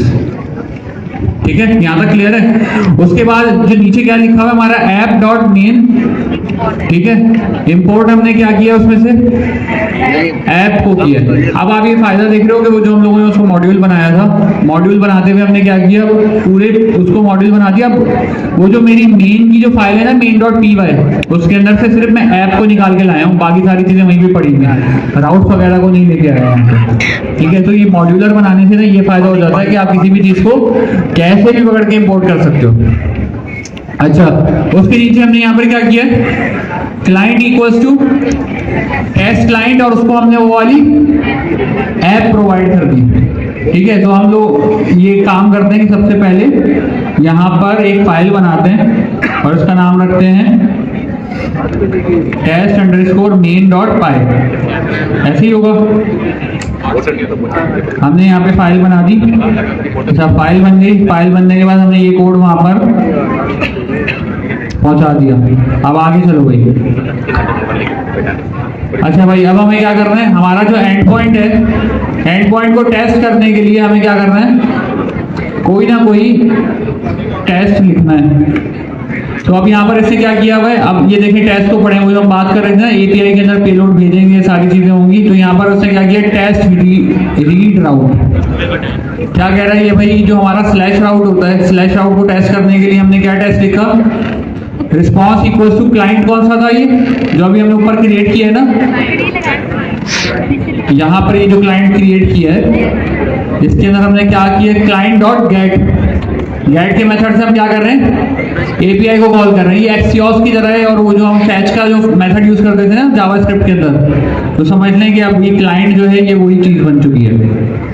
उसके बाद उसने क्या किया, response dot status code equals to 200। जब ये चीज इक्वल्स टू 200 हमें प्रोवाइड करेगी, ठीक है, तो हमें क्या करना है कि भाई, और जेसन जो है उसके अंदर का, उसको भी चेक किया कि यही वाला हो जो जेसन रिटर्न होता है, तो ये समझ लेना कि टेस्ट पास हो गया। समझ में आया? क्या होता है जब भी आप किसी भी एपीआई को कॉल करते हो, सक्सेसफुली कॉल होती है, तो क्या आता है आपके पास स्टेटस 200, और उसके साथ कोई ना कोई डेटा भी आएगा। आपने चाहे तो डेटा को भी करा सकते हैं, चाहे तो आप और भी इसके अंदर सेग्रीगेशन कर सकते हैं कि भाई रिस्पॉन्स डॉट जेसन के अंदर जो वर्जन है, वर्जन भी आप उसको बता दें कि वर्जन भी यही आना चाहिए। ठीक है, समझ रहे हैं? या आप ये आपका जो जेसन का जो ऑब्जेक्ट आ रहा है या ये जो डिक्शनरी है, इस डिक्शनरी के अंदर आप ये भी बता सकते हैं कि भाई इसके अंदर ये स्पेसिफिक फील्ड्स भी होनी चाहिए। तो आपको ये खुद से सोचना है कि आपकी जो एपीआई है उसके अंदर जो टेस्ट होना चाहिए वो क्या होना चाहिए। बट जैसे हमने पहले बात की कि भाई वो हमें लिखना नहीं पड़ता, हमें एआई जनरेट करके दे देता है। बस जब आप उसको इंस्ट्रक्शंस दे रहे हैं ना कि भाई जब ये आप उसको बोलेंगे भाई मेरे लिए ये एपीआई बना दो जिसके अंदर ये लॉजिक हो, तो साथ में आपने उसको वो भी बताना है कि भाई मेरे टेस्ट केसेस भी लिख दो उस एपीआई से रिलेटेड, तो वो सारे के सारे टेस्ट केसेस भी आपको जनरेट करके देगा। क्लियर है यहाँ तक? अच्छा, इसको हम उठाते हैं यहाँ से और यहाँ पर आके हमने प्लेस कर दिया अपना टेस्ट केस को। अब इसको रन करने के लिए क्या था हमारा, हमारे टेस्ट केस का नाम क्या है, टेस्ट रीड रूट।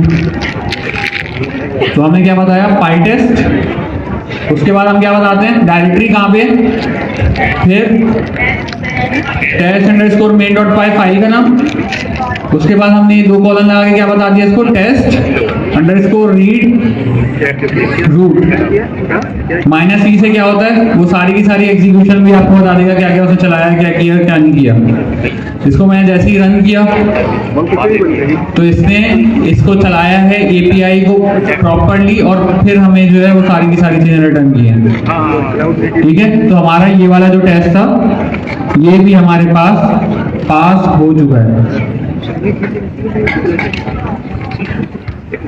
क्लियर हो गया ये एपीआई से रिलेटेड। अच्छा, अब ये तो वो वाला राउट है, जैसे स्लैश राउट तो ऐसा राउट होता है कि आपकी जब एपीआई का अगर सर्वर चल रहा है ना तो वो चल ही रहा होता है, ऐसे ही है। वो जो सर्वर है अगर चल रहा है तो ये तो राउट हमेशा ही चलता हुआ मिलेगा ना आपको। आपकी एप्लीकेशन में कोई बग भी आ जाए तो भी ये राउट चल ही रहा होता है। हम एक चीज देखते हैं कि भाई हमारे पास कौन सी ऐसी कोई एपीआई है मौजूद जो कि जिसका हम कोई राउट लिख सकें, टेस्ट लिख सकें। अच्छा जी, ऐप के अंदर हम जाएंगे, यहाँ पे main.py के अंदर। हाँ, ये वाली जो हमारी है ना एपीआई स्टूडेंट्स वाली, नहीं इसके अंदर भी क्या होगा कि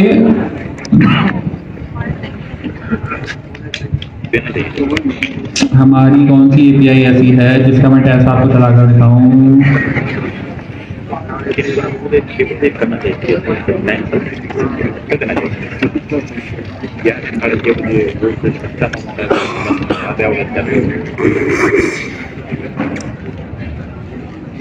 ठीक है, हमारी ये जो पोस्ट वाली एपीआई है ना, देख रहे हैं आप, हमारी जो ये पोस्ट वाली एपीआई है, हम क्या करते हैं इसका टेस्ट लिखते हैं।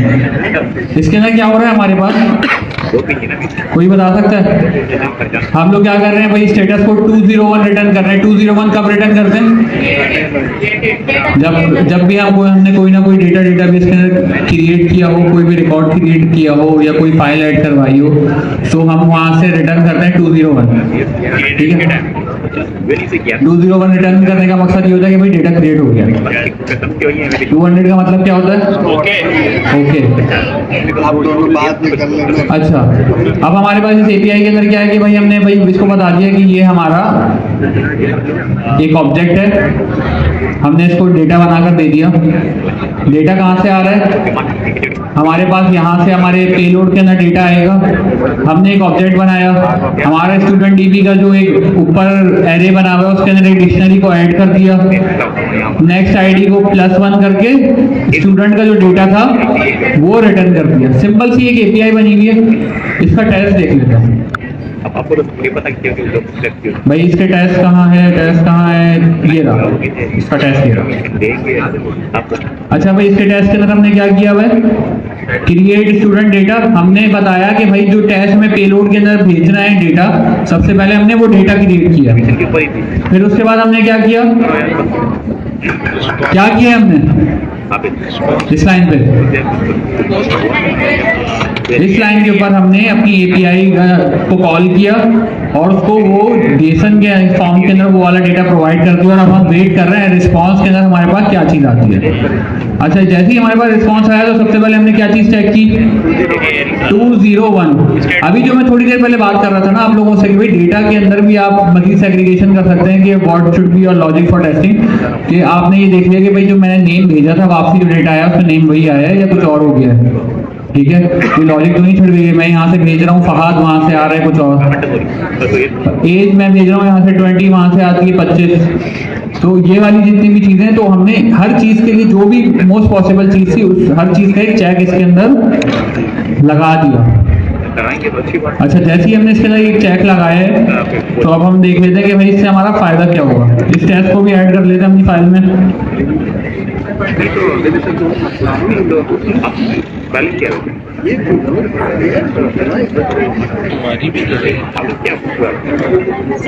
तो हमारी टेस्ट की डायरेक्टरी के अंदर हम यहाँ पे आएंगे। हमने यहाँ पर अपने टेस्ट को प्लेस कर दिया और यहाँ पर रखने के बाद इसको अब इसको रन कर देते हैं यहाँ पे।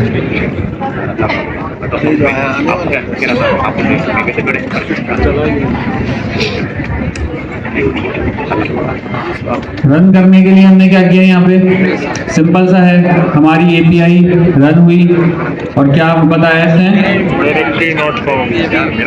File not found. ये पेपर में है टेस्ट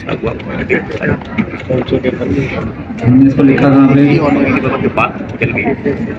और आपका बेस कोड हुआ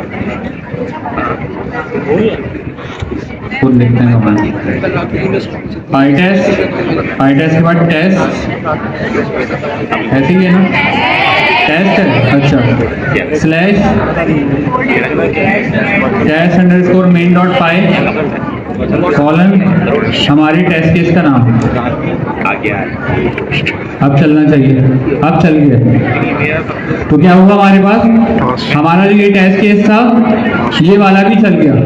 अब समझें कि अब ना थोड़ा सा अज्यूम करने का गेम है, ये टेस्ट केस तो हमने जो लिखा था, हमने जो एपीआई बनाई थी उसका टेस्ट केस तो चल गया। आप समझें कि जो है ना यहाँ पर कोई आया है इसी वाली फाइल के अंदर,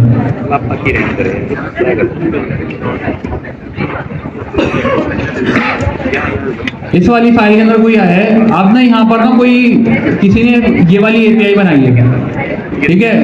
अभी इससे पहले जो मैंने फाइल बनाई थी एपीआई टेस्ट करने के लिए, अब यहाँ पर वो एपीआई भी मौजूद है। मैंने अपना काम कंप्लीट किया, कोड पुश कर दिया, खत्म हो गया। अब हमजा भाई ने अपने जो है ना लैपटॉप ऑन किया, अब हमजा भाई काम कर रहे हैं अपने सिस्टम के ऊपर, और उन्होंने क्या किया कि ये स्टूडेंट का डेटा जो अपडेट करने की एपीआई है ना वो भी लिख दी इसके अंदर। क्लियर है यहाँ तक, स्टूडेंट का डेटा अपडेट करने की एपीआई उन्होंने यहाँ पर बना दी, कोड पुश कर दिया, सारी चीजें हो गई, सही है। पर करते करते उन्होंने ना एक चीज कर दी, क्या कि यहाँ पर ना उनसे ये हो गया कि प्लस जो है ना 20 लग गया उनसे, ठीक है। जब वो कोड को अपडेट कर रहे थे, पता नहीं वो कुछ करना चाह रहे होंगे, गलती से +20 उन्होंने लिख दिया, जल्दी जल्दी में थे, कोड हो गया सही। अब उनका काम तो सही चल रहा है, स्टूडेंट का डेटा अपडेट होने में कोई मसला होगा उस एपीआई को, होना चाहिए, नहीं होना चाहिए। बट उन्होंने क्या गलती कर दी है, जिस भी डेवलपर ने काम किया है कि हमारी जो वो एपीआई थी ना उसको थोड़ा सा खराब कर दिया। अब उसका टेस्ट तो पास होगा, इसका पास नहीं होगा। अब चलाकर देखें पुराना वाला टेस्ट,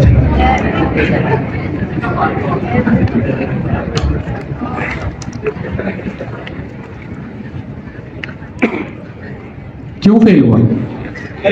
लॉजिक फेल वो इस वजह से हुआ कि वो जो डेटा के अंदर जो एज जा रही है वो 22 है, और वहां से जो वापसी रिटर्न में आ रही है वो क्या आ रही है 42। तो इस तरीके से हमारे पास कोई भी अगर एरर होगा ना हमारे टेस्टिंग फ्रेमवर्क के अंदर, हमारी जो भी एपीआई हमने लिखी है, जो भी हमारा एल्गोरिथम है, कोई भी चीज है, तो उसके अंदर हम टेस्टिंग इस तरीके से कर सकते हैं। किसी भी चीज को टेस्ट करना है आपको बार बार जाकर ब्राउजर के ऊपर जाने की जरूरत नहीं है, आप उसके टेस्ट केसेस जनरेट करा लो, आपके लिए बहुत आसान हो जाएगा। इनिशियली जब आप काम करते हैं ना, एक मिसाल एक डेवलपर है वो काम कर रहा है तो उनके लिए ना बहुत आसान होता है कि बगैर टेस्ट केस लिख के काम कर दिया, हो गया। जब आप टेस्ट केसेस लिखना शुरू करोगे ना, आपको एक ना लगेगा कि भाई ये ना मुझे डबल काम करना पड़ रहा है, क्योंकि एक एपीआई लिखो और उसको टेस्ट करने के लिए उससे ज्यादा उसके टेस्ट केसेस लिखो। Usually on an average 4-5 test होते हैं एक एपीआई के, 4-5 तरह के टेस्ट केसेस लिखने पड़ते हैं एक एपीआई के। तो इसके अंदर जो है ना बड़ा हेक्टिक हो जाता है आपको कि भाई ये दो काम कराने पड़ रहे हैं। भले से ऑल्दो हम नहीं कर रहे, एआई से करवा रहे हैं, बट हमारे पास क्या चीज आती है उसके अंदर के वो सारा का सारा काम हमें करना तो पड़ रहा है ना, डबल काम आपका आ गया इसके ऊपर। सो अब हमें क्या है, लेकिन जब आपकी एप्लीकेशन का स्केल जैसे जैसे थोड़ा थोड़ा बड़ा होता जाता है ना, तो फिर उसके अंदर आपके पास क्या मसला आता है कि आप अब हर चीज को बार बार मैन्युअली टेस्ट कर नहीं सकते। ऐसे ही है, एक मिसाल है आपके एंड पॉइंट्स बढ़ते बढ़ते हो गए 1000 एंड पॉइंट्स, तो आप कैसे जाकर चेक करेंगे? और यूजुअली एपीआई के अंदर पता नहीं कितने कितने एंड पॉइंट्स होते हैं। फेसबुक की जो एप्लीकेशन है वो रिएक्ट के ऊपर बनी हुई है, ठीक है। सो उसका हम लोग देख रहे थे, तो ऑन एन एवरेज किसी ने क्लेम किया था कि उनकी एप्लीकेशन के अंदर 50,000 रिएक्ट के कंपोनेंट्स हैं। कितने हैं? 50,000। तो मैनुअल टेस्ट करने भी लगेंगे ना फेसबुक को, एक साइड से लेके दूसरी साइड तक, तो 2 महीने लग जाएंगे। और उसमें भी मोस्ट प्रोबेबली चांस है कि कोई ना कोई चीज टेस्ट करना भूल जाए। तो हम लोग क्या करते हैं, इस तरीके से टेस्ट केस लिख लेते हैं, टेस्ट केसेस से काम हमारा हो जाता है। अच्छा, यहाँ तक समझ में आ गया? टेस्ट केसेस सबको क्लियर हो गया, क्यों लिखते हैं, क्या वजह है, किस लिए लिखा जा रहा है? सारी चीज़ें क्लियर हैं? चलो नेक्स्ट टॉपिक है ना हमारा, वो बिल्कुल सिंपल सा टॉपिक है। लास्ट वाला जो कह रहे हैं कौन सा? डेटा मैच नहीं हो रहा ना, एरर आ गया।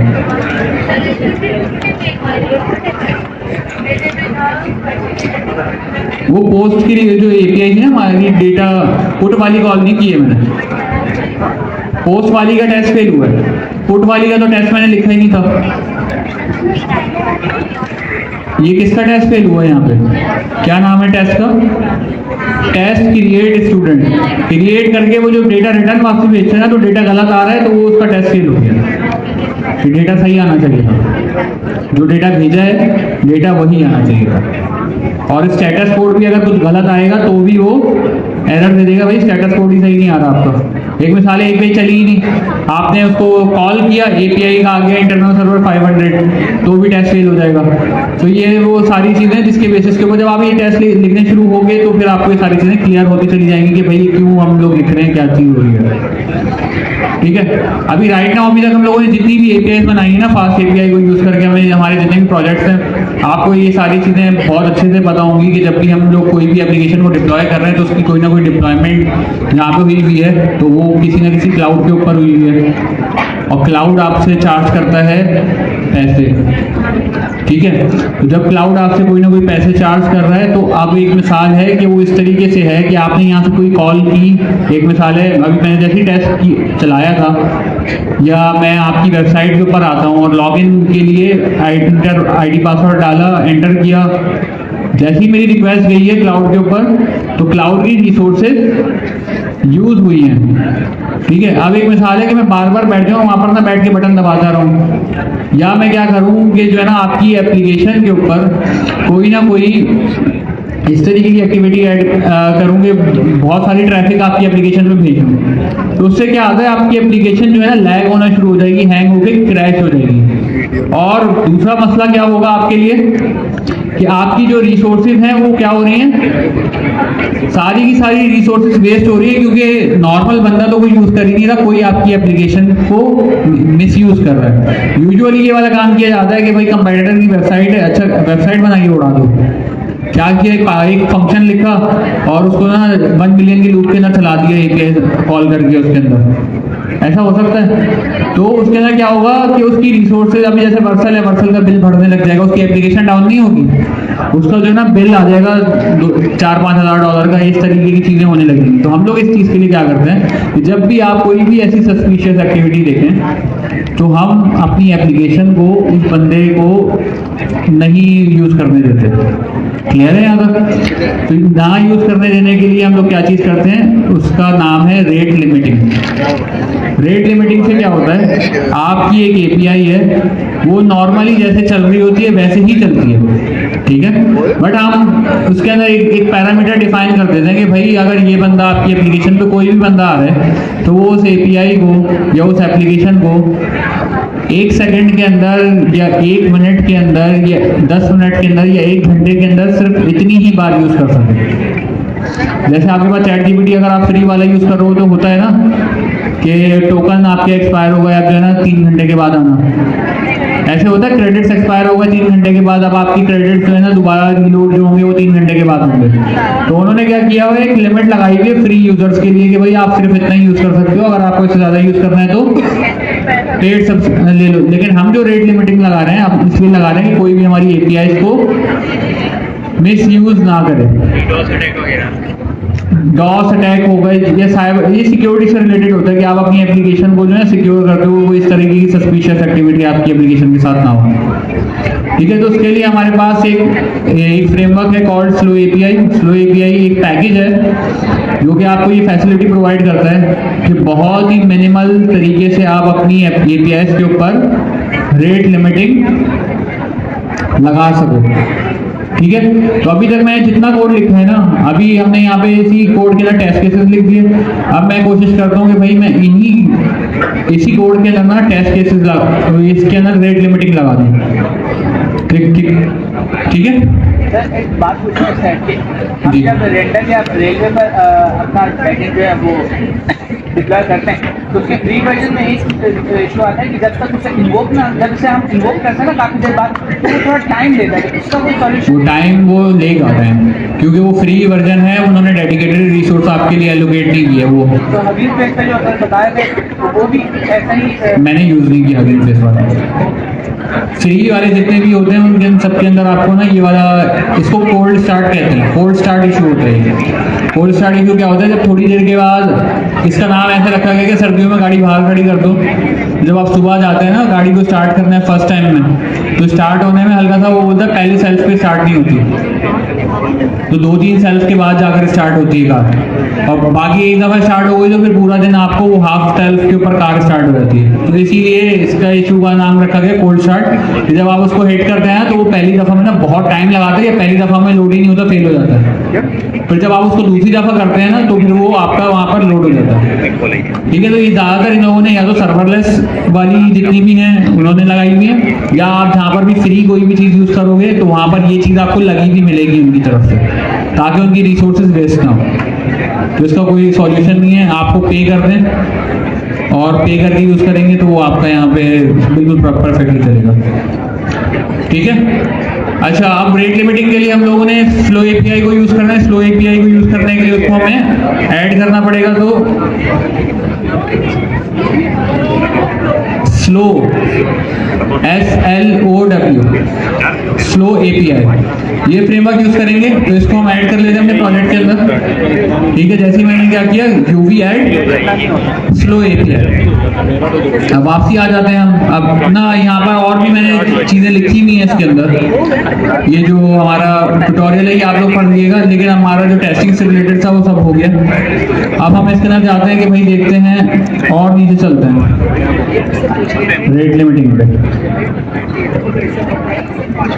ठीक है, आप लोग इसको पूरे डॉक्यूमेंट को फॉलो कर लेना। इसके अंदर हर तरीके से, जिस भी तरीके से टेस्ट केस लिखा जा सकता है, वो सारी की सारी चीज़ें मेंशन है। अब इसके अंदर क्या है भाई, rate limiting with slow API क्या किया हमने, ये सब डिस्कस कर लिया, स्लो एपीआई को ऐड भी कर लिया। अब हमें क्या करना है, आप इसके अंदर देख रहे होगे 3 चीज़ें इंपोर्ट हो रही है।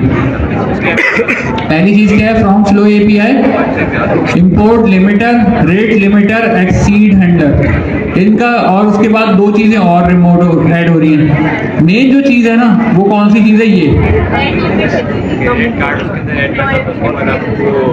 From slow API util import get remote address.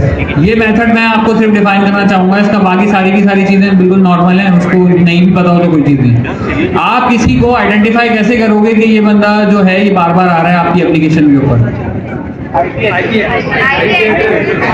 IP address से क्यों, ईमेल से क्यों नहीं कर रहे? ईमेल चेंज हो सकती है,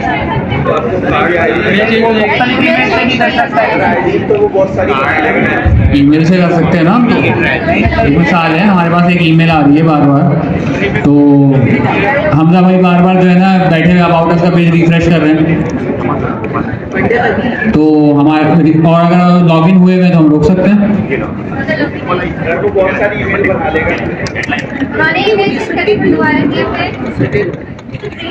ये भी एक चीज़ है, ईमेल चेंज करके किया फिर, लेकिन ये जवाब नहीं है इस चीज़ का।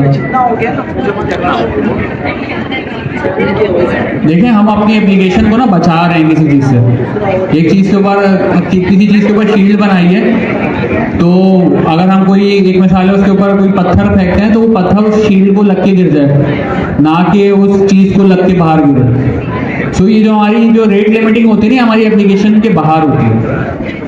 हमारी एपीआई इन्वोक होने से पहले ही रेट लिमिटिंग वाली जो लॉजिक है वो रन होगी। मतलब स्लो एपीआई क्या कर रहा है, आपकी एपीआई को हिट करने से पहले स्लो एपीआई का फंक्शन चलता है, वो आईपी एड्रेस को लेता है। आईपी एड्रेस, आपको ये चीज़ पता होगी कि आपका जो आपके घर में राउटर जो लगा हुआ है, हर राउटर का कोई ना कोई एक यूनिक आईपी एड्रेस होता है। अगर उसकी स्टैटिक आईपी है तो वो स्टैटिक रहेगा, या फिर अगर आपकी स्टैटिक आईपी नहीं है तो जब भी आप राउटर को रीस्टार्ट करेंगे तो आईपी चेंज हो जाती है, सिंपल सी चीज़ है। सो वो हम इस चीज़ को अज्यूम कर रहे हैं कि आप जब भी, अभी एक मिसाल है, मैं यहाँ पे गवर्नर हाउस के एक वाईफाई के साथ कनेक्टेड हूँ और मैं यहाँ पे बैठ के कोई भी एक्टिविटी परफॉर्म करता हूँ इस एप्लीकेशन के साथ, तो मेरे आईपी एड्रेस को वो सर्टेन टाइम के लिए जो है टेम्पोरेरीली स्टॉप कर देगा कि भाई आप यूज नहीं कर सकते। ठीक है, तो ये इंपोर्ट्स जो है हमारे पास, ये इंपोर्ट्स हम अपनी एप्लीकेशन में ऐड कर लेते हैं।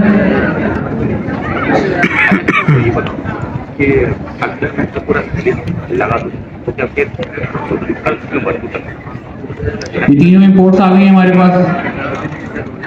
उसके बाद हमने क्या किया यहाँ पे, इंपोर्ट के बाद हमने यहाँ पर अपना जो लिमिटर है, रेट लिमिटर, उसका एक इंस्टेंस क्रिएट किया है, इसको भी ऐड कर देते हैं। जमा करवाऊँ ना करवाऊँ, लेकिन जो पता है तो करेंगे। लिमिटर इंस्टेंस में कुछ भी नहीं हो रहा, वो जो गेट रिमोट एड्रेस वाला जो फंक्शन था ना, हमने वो पास कर दिया। और ये लिमिटर हमने कहाँ से मंगाया है, स्लो एपीआई में से मंगाया है।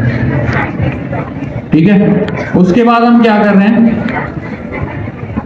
हमने यहाँ पर दो चीजें बनाई हैं भाई। अभी तक लिमिटर बनाए हमने, लेकिन अपनी जो हमारी करंट एप्लीकेशन है फास्ट एपीआई की, उसके साथ ऐड नहीं किया। ठीक है, तो अभी फास्ट एपीआई को पता नहीं है कि उसको पहले उसके बाद कोई भी रिक्वेस्ट आ रही है तो पहले स्लो एपीआई को चलाओ, फिर वो अपनी एपीआई को हिट करो। तो हमने क्या किया, हमारे पास ये क्या हुआ है, app.state.limiter लिमिटर प्रोवाइड किया, और हमने एक्सेप्शनल हैंडलर के अंदर ये भी बता दिया कि भाई एक्सेप्शन हैंडलर क्या है, कि आप जब उसको हिट करेंगे, जब एक्सेस हिट करेंगे तो वहां से कोई ना कोई एरर आएगा। तो ये जितने भी टाइप्स के एरर्स है ना, वो भी स्लो एपीआई हमें प्रोवाइड करती है। जैसे आपके पास टू मनी रिक्वेस्ट का स्टेटस कोड क्या होता है, 429, इतना तो पता होगा ना। 429 वाला तो सबको पता होगा, टू मनी रिक्वेस्ट को पता होगा। जेमिनी में कोटा खत्म हो जाता तो आ जाता था। 401 अनऑथराइज्ड होता है। ठीक है, तो ये सारी चीजें हमारे पास आ जाएंगी इसके अंदर से। कहां से, रेट लिमिट एक्सेप्शन हैंडलर से। इसको भी यहाँ पर ऐड कर देते हैं। देखिए अब ना हमारा काम यहाँ पर जो हमने जो अटैच करना था ना रेट लिमिटिंग से रिलेटेड कोई भी चीज, वो हमारा काम यहाँ तक कंप्लीट हो चुका है। अब हमें क्या करना है, बस अब हमें ये चीज बतानी है हर एपीआई को कि कौन सी एपीआई पे रेट लिमिटिंग लगानी है, कौन सी एपीआई पे रेट लिमिटिंग नहीं लगानी है। तो हम सिंपल सा यहाँ पर आएंगे और नीचे आ जाते हैं। भाई ये बता रहा है कि हमारी जो एपीआई है कौन सी है भाई, जो कि स्टूडेंट्स को गाइड करती है। ठीक है, उसके अंदर हमने यहाँ पर कौन सा डेकोरेटर ऐड कर दिया, लिमिटर डॉट लिमिट और 5/मिनट, मतलब 5 पर मिनट। तो 5 रिक्वेस्ट पर मिनट तक की हम उनको दे रहे हैं इजाजत। उसके बाद हम क्या कह रहे हैं कि भाई आप जब 1 मिनट पूरा हो जाएगा, आपको फिर नेक्स्ट 5 जो आपकी रिक्वेस्ट हैं वो आपको मिल जाएंगी। ठीक है, तो हमें सिंपल सा क्या करना है, ये जो लाइन है ना अपनी एप्लीकेशन के अंदर जाकर ऐड करनी है। नीचे वाला जो ये सेम ही रहेगा ना, जैसे कि अगर हम यहाँ पर आते हैं, हम देखते हैं यहाँ पर जो ये अभी एपीआई हम दिखा रहे हैं, यहाँ पर ये सेम ही बना हुआ है। ये वही चीज है ना जो पहले से लिखी हुई थी मैंने। हमने क्या किया है, सिर्फ एक ये वाली लाइन ऐड की है यहाँ पे, कर दिया यहाँ पे सिंपल सी एक लाइन ऐड कर दी है उस लिमिटर को यूज करते हुए। और यहाँ पर कैसे बता दिया, 5 पर मिनट मैंने इसके ऊपर लिमिट लगा दी है। 5 से ज्यादा दफा इस एपीआई को मैं सेम आईपी एड्रेस से कॉल नहीं कर सकता। सिंपल है। मेरा ये यहाँ पर यूनिकॉर्न का सर्वर चल रहा है, उसने चेंजेस रिटाइट कर लिए होंगे। अब हम चलते हैं और ये जो /स्टूडेंट्स वाली एपीआई है, इसको हम यहाँ पर आकर क्या करते हैं, यहाँ पर मैं क्या करता हूँ, लोकल होस्ट 8000/students। ठीक है, अच्छा उससे पहले मैं क्या करता हूँ, यहाँ पर इंस्पेक्ट खोल लेता हूँ अपने पास नेटवर्क टैब, ताकि मुझे पता भी लगता रहे ना कि भाई जो मैंने एपीआई कॉल की थी उस एपीआई का रिस्पांस मेरे पास क्या है। ठीक है, तो मैंने मैंने यहाँ पर इसको पहली दफा कॉल किया, अच्छा सॉरी, उसने उस चीज को डिटेक्ट ही नहीं किया। स्लैश स्टूडेंट्स, अब जैसे ही मैंने इसको कॉल किया तो क्या हुआ यहाँ पर, पहली दफा तो एपीआई चलाई भी है कॉल हो गई और उसके अंदर से क्या आ रहा है डेटा में मेरे पास, एम्प्टी, कोई डेटा ही नहीं है। चलें दोबारा कॉल करते हैं। दूसरी दफा भी चल गई, स्टेटस कोड क्या है मेरे पास 200। तीसरी दफा चलाते हैं, तीसरी दफा भी चल गई, चौथी दफा भी चल गई। अब चलनी चाहिए, क्यों चलनी चाहिए ना। पांचवी दफा भी चल गई, क्या अब चलनी चाहिए। अब देखते हैं, अब हमारे पास क्या आया फौरन 429 स्टेटस कोड के साथ उसने क्या बोल दिया हमें कि भाई रेट लिमिट एक्सीडेड 5 पर 1 मिनट। ठीक है, तो ये इतना सिंपल था रेट लिमिटिंग इंप्लीमेंट करना, और आप लोग भी कर सकते हैं अपनी एप्लीकेशन के अंदर कि भाई आप एक सर्टेन लिमिट अलाउ करें किसी भी यूजर को। उसके बाद अच्छा, आप जरूरी नहीं है कि आप इसको पर मिनट के हिसाब से लगाओ, आप इसको आप चाहते हो कि भाई ये मेरी एप्लीकेशन कोई बहुत ज़्यादा यूज भी नहीं करे फ्री में, लेकिन आप उसको चाहते हो कि डेमो भी दो, तो आप घंटे के हिसाब से भी लगा सकते हो कि आपकी जो रिसोर्सेज हैं वो कम यूज हो। क्लियर है यहाँ तक? ठीक है, सो कोड सर पूछ रहे हैं एकदम सारा, मैं आपको रिपोजिटरी यूआरएल दे रहा हूँ।